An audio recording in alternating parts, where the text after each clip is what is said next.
अपना सुशील गोदियाल जो हमारे बेटे हैं, इनसे निवेदन करूंगा कि अपने भजन के माध्यम से या गढ़वाली गाने के माध्यम से अपनी जो अपना संस्कृति, अपना कल्चर, खासकर गोदा गाँव को बोलो ना, गोदियाल गाँव में हम जो है एक साथ है हमारी हो सुंदर प्रस्तुति निवेदन करूंगा। आइए और एक सुंदर प्रस्तुति हम लोगों को भी अभिभूत करेंगे।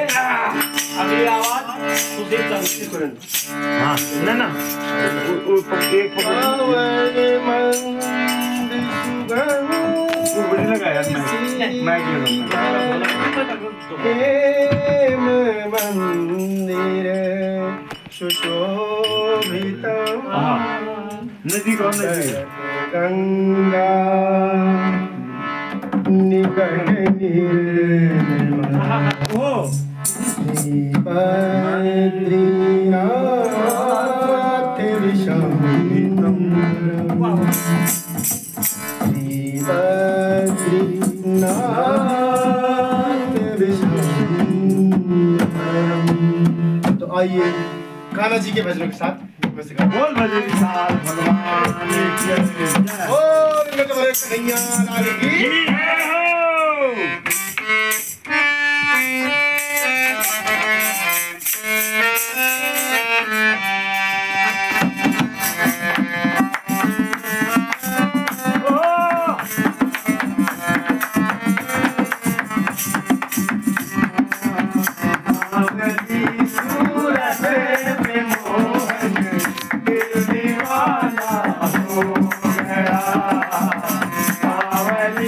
Oh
कृष्ण बलदेव की जय हो।